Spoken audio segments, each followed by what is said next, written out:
Ah, Welcome na naman muli sa ating pagbabahagi ng mga kaalaman patungkol sa pananahi. Ang ating gagawin ngayon ay cooler ng pulo ng isang school. Share ko sa inyo itong paano magawa ng cooler. Yan o.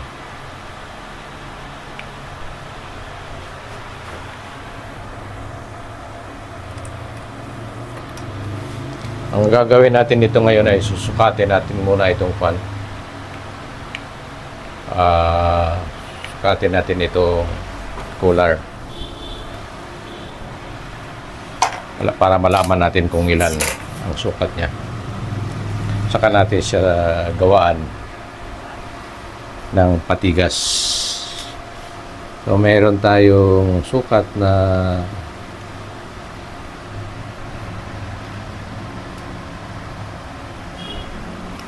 ito tayo magsusukat, laglag ba. Meron tayong sukat na 18 1/4. So 18 1/4 ang gagawin nating cooler. Yung standing niya 18 1/4. So atin na itong gawaan para makita ninyo kung paano gawin ang cooler. Marami na mga video patungkol sa paggawa ng cooler, pero gusto ko lang ulit-ulitin kasi marami pa naman kasi hindi nakakaalam nito, at para pag-research nila, paghanap nila sa aking mag-scroll nila sa aking channel, makikita nila kagad ng mga pamamaraan sa paggawa ng cooler. So, di na tayo magtatagal. Doon tayo sa pagsusukat. So, susukat na tayo ng 18 1/4. 18 1/4. So, susukat tayo ng 18 1/4.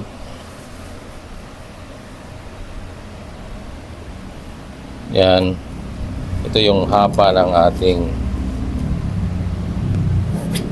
18 lang natin, siguraduhin natin kung di ba tayo nagkamali.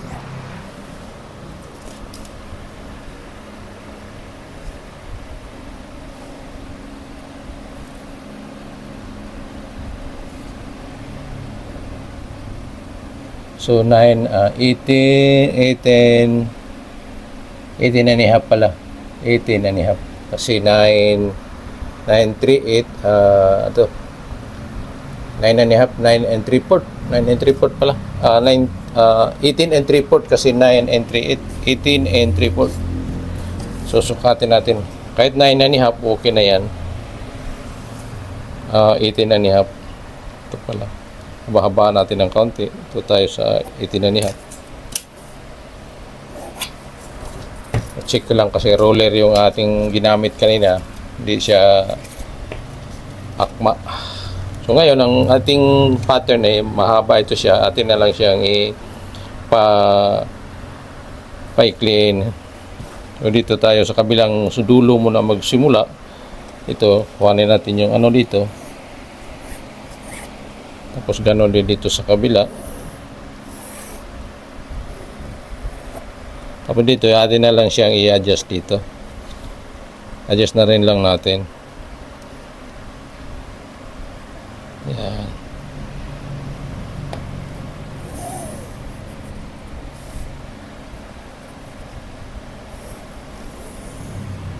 Yan.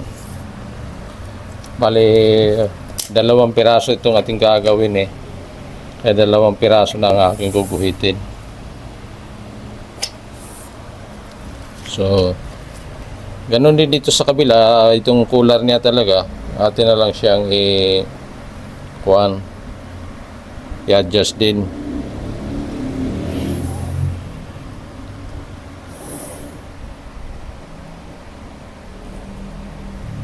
So, ganon din dito sa kabila. Adjust din natin siya. Baga usog-usog na lang tayo para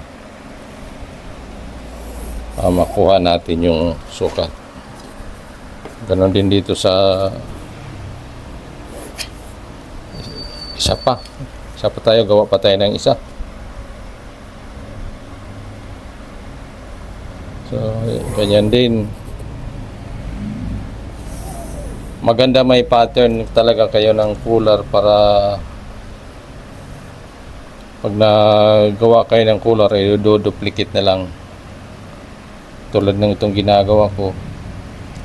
Pwede naman na gawin mo na siyang diretsahan, pero iba pag may pattern ka, kasi yung hugis o hubog ng mga cooler mo ay parehas-parehas. Isang ruler ang ano yan, kasi ang dulo ng ano yan, yan ang dulo, yan mga dulo na yan. Ang cooler nito hanggang dito lang naman yan. Kaya nagsusukat tayo ng bali isang ruler ang lapad mula dito para sa distansya ng cooler. Kasi pag nag-close snake yung cooler talaga, yun yung ito siya, ito yung magsasarado ito yung iano sa liig. Pag i-close na yung standing niya, ito yung pinaka cooler talaga. Yan.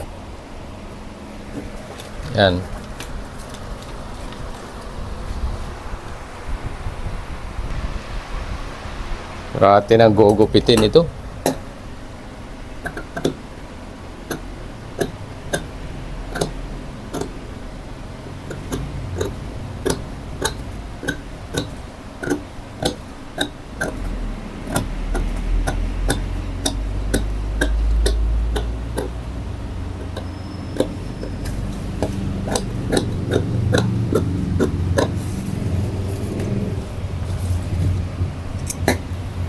Yung ating cooler, ito magmula dito sa magmula dito sa na to, guhit na yan, gugupit tayo, mga aakyat tayo, tataas tayo ng mga 1/4, yan o. Kasi wag natin isama sa tahi, wag natin isama siya sa pagtahi yung patigas natin, para yung ating cooler ay pag binaliktad ay malambot siya. Kasi pag napasama natin sa pagtahi itong patigas, mahirap baliktarin, mas matigas. So para hindi siya mapasama, bawasan natin. Kasi doon lang tayo sa may dulo talaga. Antahin natin mamaya dito hanggang sa dulo lang talaga.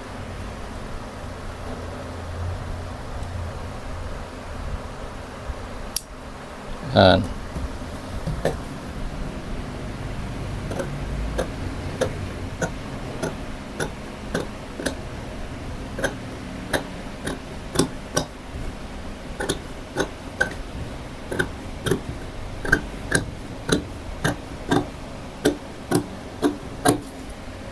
Tapos para makuha natin ang parehas, atin na siyang pagpantayin.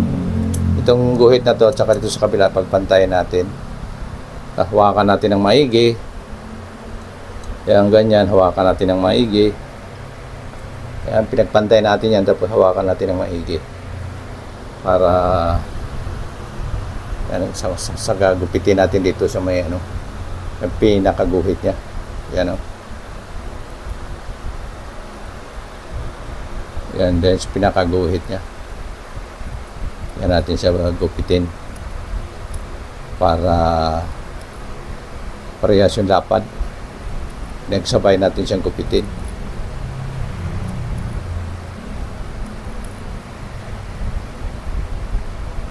Minsan umuusod-usog ito. So ating bantayan dito sa kabilang gilid na pantay lagi. Huwag lang mabilis na pagtrabaho. Mabagal-bagal lang ba para makuha natin. So ito na namang isa. Stansya na naman tayo ng 1/4.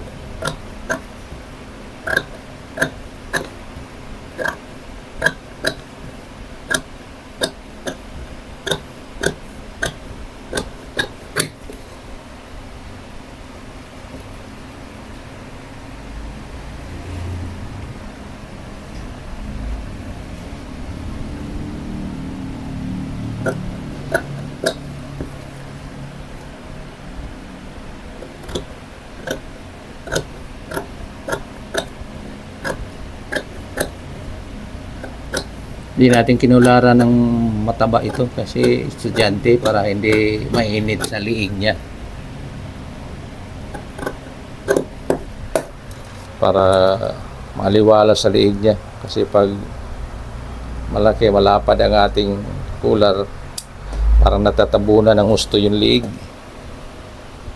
Yung karaniwan lang, matamtaman lang yung laki para hindi masyado makubiran yung mga hangin.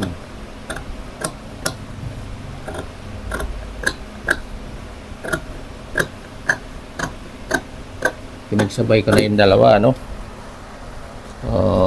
Dapat tutorial tayo, isa lang ating gagawin, pero pinagsabay ko na lang para medyo marami-rami ang ating makikitang trabaho. Yan. Ito na naman tayo sa paggupit sa yan. Sabay talaga.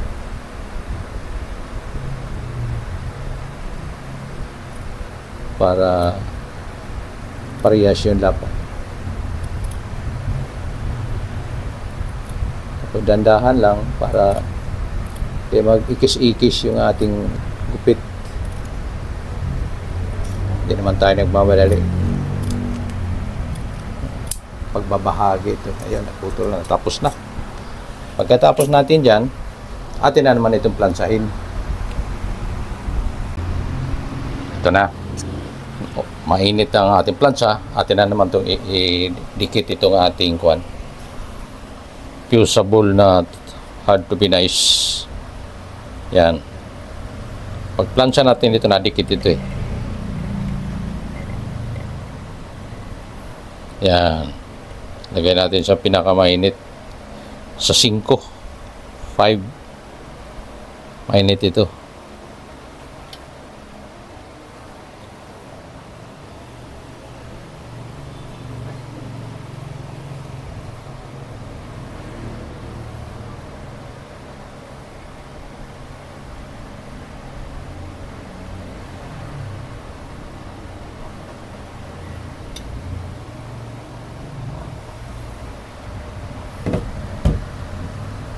Tapos ito, sabay na natin to.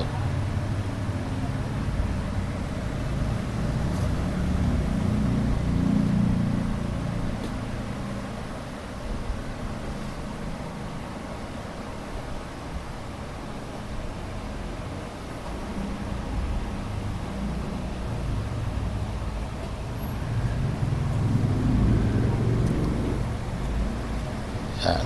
Kailangan natin padikitin ng husto, mga kapadyak, para hindi siya matatanggal, para yung ating kahit labahan siya, pag linalabahan na, kahit kusot, hindi naman to kinukusot, kalimitan nito mga washing machine ito eh, hindi siya kulubot-kulubot, hindi siya magtitikal kasi yung ating ay kapit na kapit yung ating lutong-lutong itong ating pagplansa. Yan.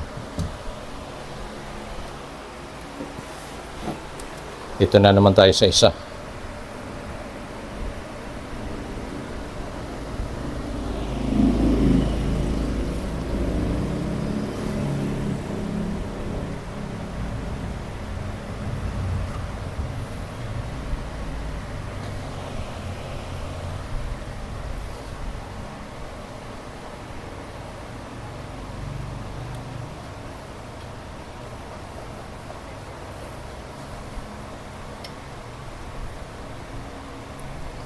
Yan, maandar na naman natin plansa, may ilaw na naman,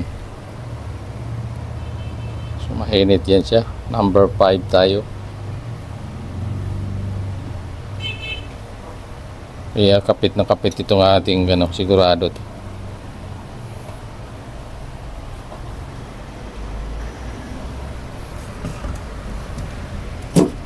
Tuloy natin ito para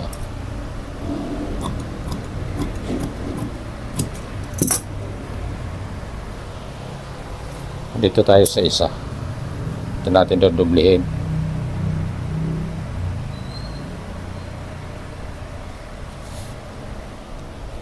Tingnan natin kung magkasya ba. Kasya. Yan.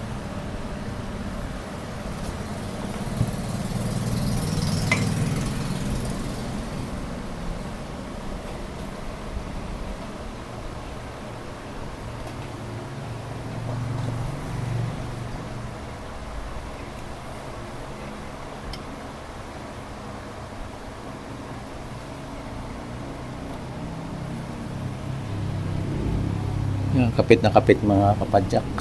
Kasi na lutong-luto na. So, talagang linuluto ko talaga ng gusto. Masigurado ako yung aking pagka-plansa ay ano siya, kapit siya.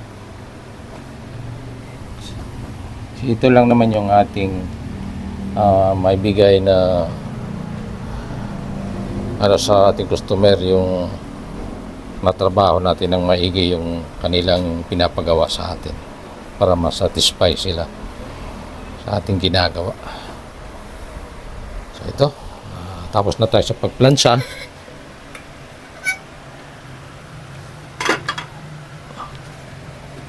Atin na itong tatabasin para atin ang bubuuin ito.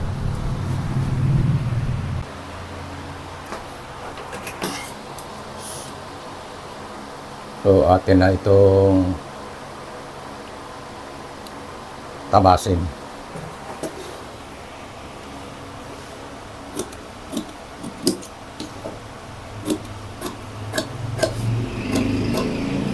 Lagyan muna natin, hati lang natin dyan para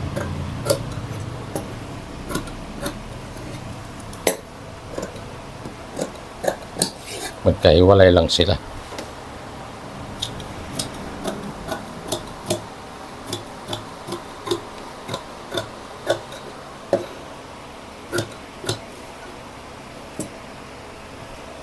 Yan.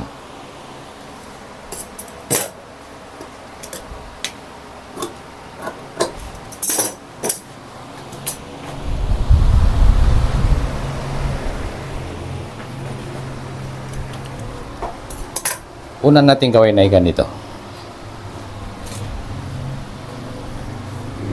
Atin siyang lagyan ng kita natin ng magnet guide yan.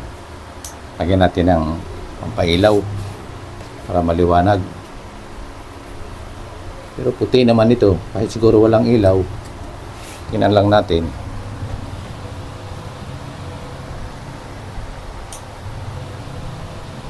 Ito na lang, wala nang ilaw kasi para hindi siya pangit.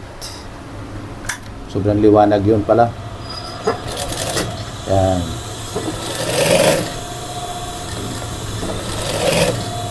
Pakita ko lang ang pagbuo ng cooler.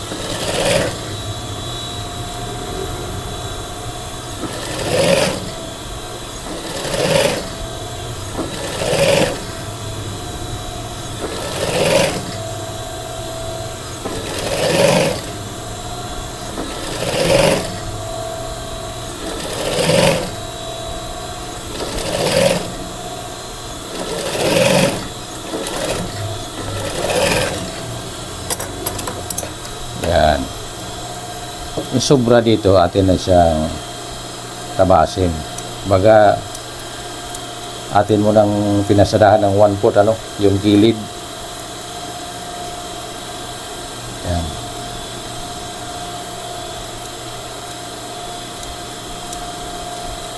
Tapos ating tinitrim yung sobra. Katapos nating mapasadahan yan, atin na siyang tabasan na may itira tayong mga 1/4 yung lapad.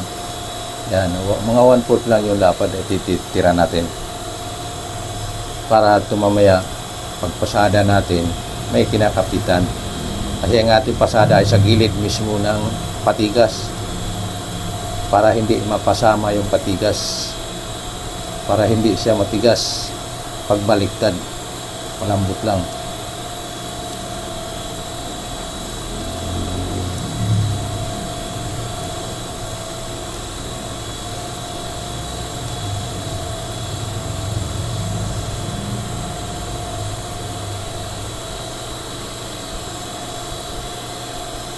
Yan. ating ginagawa. Tapos natin lagyan ng gitna. Islasan natin sa gitna dito. Tanda to. Yan. May tanda siya. Itong isa ating bubuhin ito. Pero bago natin siya mabuo, atin muna pasadahan ng mga 1/16 buhat sa gilid ng ano, yung patigas na to. Didistansya tayo ng mga 1/16. Yan. Huwag tayong dumikit para yan ang palatandaan natin mamaya pag nagpasada na tayo. Diyan tayo sa may guhit, yung ating pinasadahan, diyan tayo dadaan din para hindi papasama sa pagtahi itong ating patigas. Para yung ating patigas ay manipis lang o hindi siya makapal. Malambot na siyang baliktarin. Hinahandaan ko lang para hindi tayo sisimplang. Yung ating distansya ay permanente baga. Tapos puputol din tayo, distansya tayo ng mga 1/4 din lang. Ayan, pareha sa isa.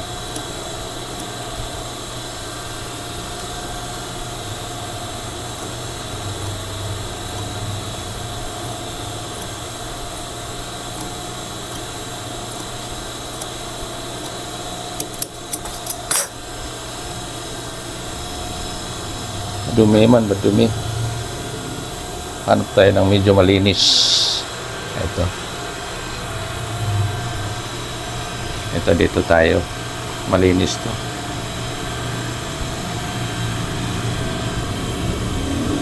Tapos dito sa gilid, huwag tayong dumikit.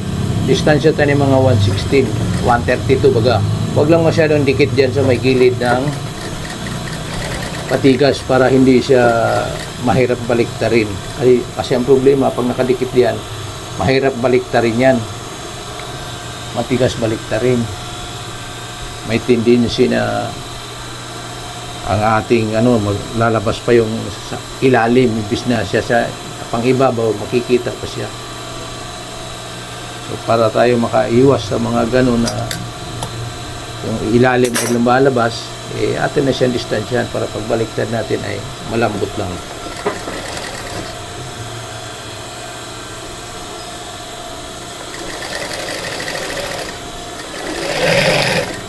Yan o, distansya lang.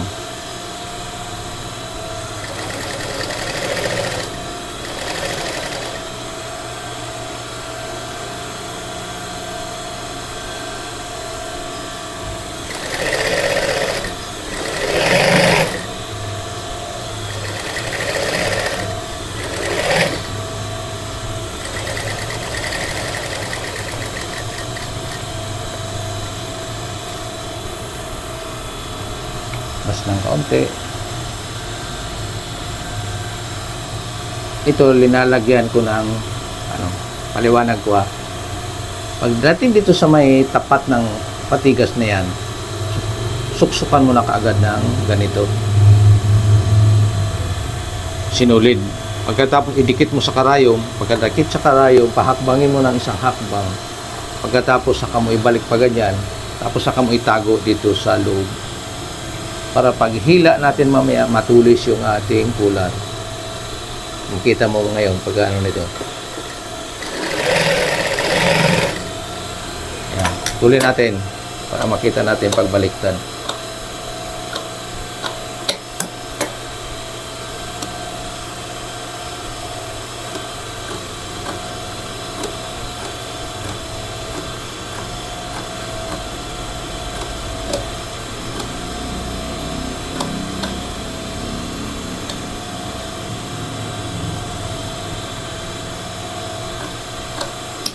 Yan. Tingnan natin pagbaliktad. Tama ba yung sinasabi ko? Ayan o. Mga tulis. Yan. Tulis ano? Matulis o. Kasi nalagyan natin siya ng sinulid. Atin siyang ah, ano pa sa Tagalog ito?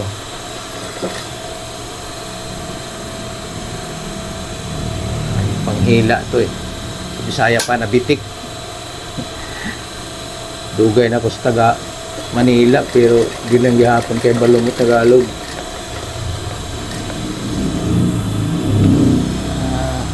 Ano ba yan? Lagyan na sinulid, hihilahin mo para matulis ang atihang tular. Yan, pinasadahan na natin siya ng 1/4. Si Pulo naman ito eh. Pwede na siya pasadaan ng 1/4. Yan mo, yung ating hindi siya dikit. Paghila natin sa ilalim, tago kagad. Pasada natin, walang lalabas. Yan.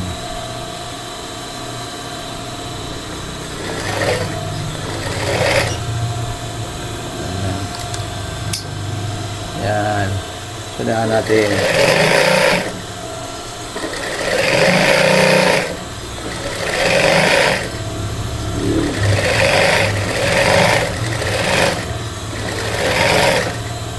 Tanggalin na natin itong mga sinulid. Malambot lang yung tanggalin kasi hindi naman nakasama sa tahi yan eh. Kaluklok yan eh. Pati yung isa dito.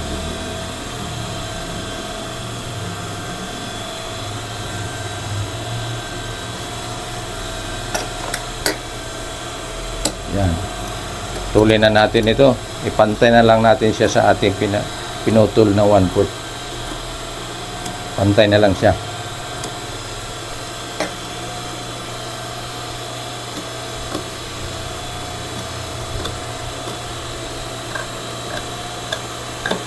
Tapos natin din lagyan siya ng islasan din natin sa gitna.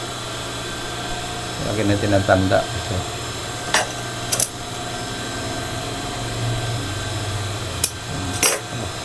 tapos yung right side, yung may patigas, ipatong din natin itong may patigas para pareha sila may patigas yung nasa ibabaw.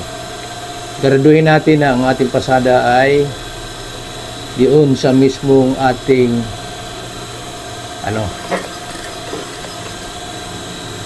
tinandaan. Tapos wag nating idikit din ang ating pasadang ito. Wag idikit sa patigas para pag pasada natin mamaya doon na siya sasapol sa may tahi mismo ng isa.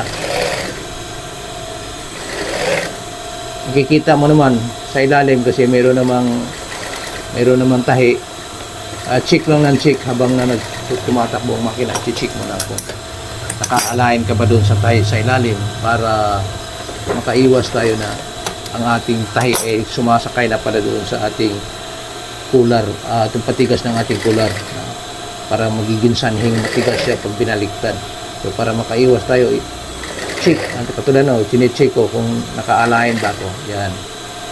Kailangan naka-align ako doon sa tinahi ko sa isa, yung 1/4 yan, yung tahi na yan. Para naka-align ako. Para hindi ako nakapatong sa matigas.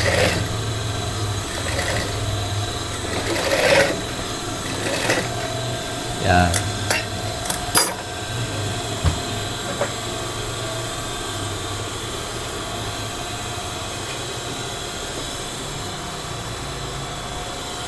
Yan, dudublihan na natin. Para mabuo na ang ating cooler. Yan.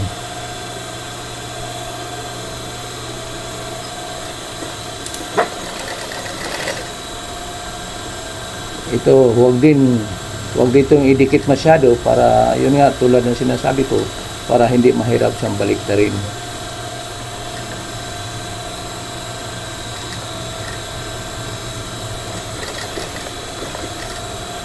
Yan. Huwag lang idikit. Laging tandaan na huwag ididikit sa may patigas.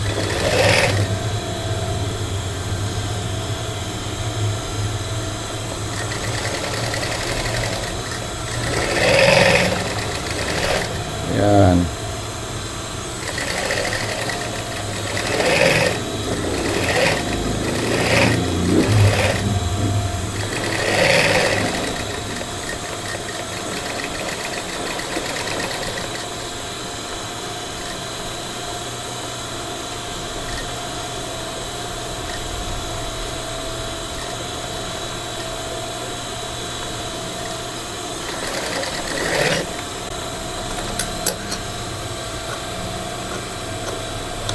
pasadahan na natin, triman na natin, pantay na natin siya sa mga allowances para walang makapal na bubukol-bukol sa ilalim, para pantay-pantay sila.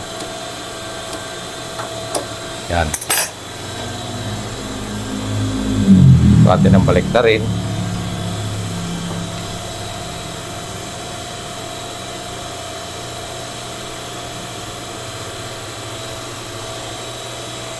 Para press na press, plansang plansa, lapat na lapat, atin siyang hagurin ng gunting. Kasi pag kukoy hagod ko, hindi masyadong matigas. Ganun-ganun lang. Kailangan gunting ihagod ko.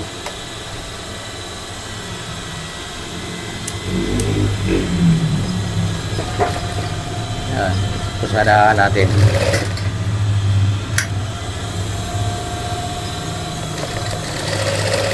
Simula lang diyan ang ating pasada para lang mamaya pag nagkabit na rin tayo, hanggang diyan na rin lang ang ating pagtatahi. Tahian natin to dito para ano siya, naka-steady na, kapigil na siya dyan.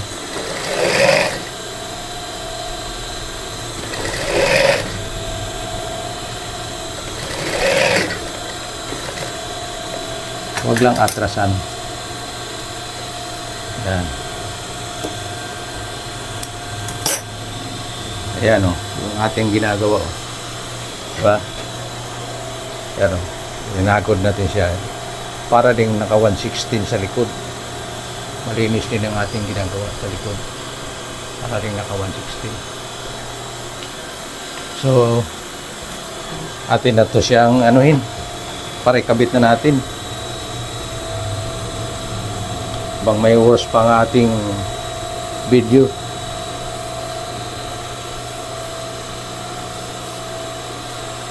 Full video tutorial hanggang sa matapos talaga ng paggawa ng cooler.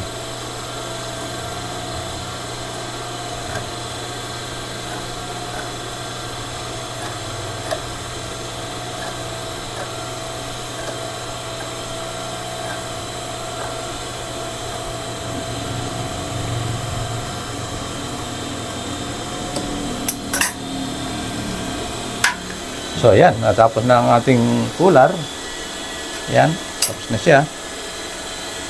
Kakabit na lang ito. So, yun yung aking binahagi na pagkabit ng pagbuo, pag-assembly ng cooler. Kasi alam kong marami pa sa ngayon na lalo ngayong pasukan, maraming nagtatahi ng mga pulo at maraming mga baguhang mga mananahi na gusto matuto sa pagkabit ng cooler na maayos na paggagawa. So ito ng aking binahagi ngayon, panoorin nyo lang parati kung sakaling hindi nyo makuha agad. So para sa lahat ng mga tumatangkilik at sa mga baguhan ng aking channel, sa mga hindi pa nakasubscribe, paki-subscribe po. Dahil tulong ninyong malaki ito sa akin pagka kayo nag-subscribe sa akin channel. At sa inyong lahat na tumatangkilik, baguhan man o dati na tumatangkilik, na nanonood sa aking mga pagbabahagi, ay maraming salamat po sa inyong lahat.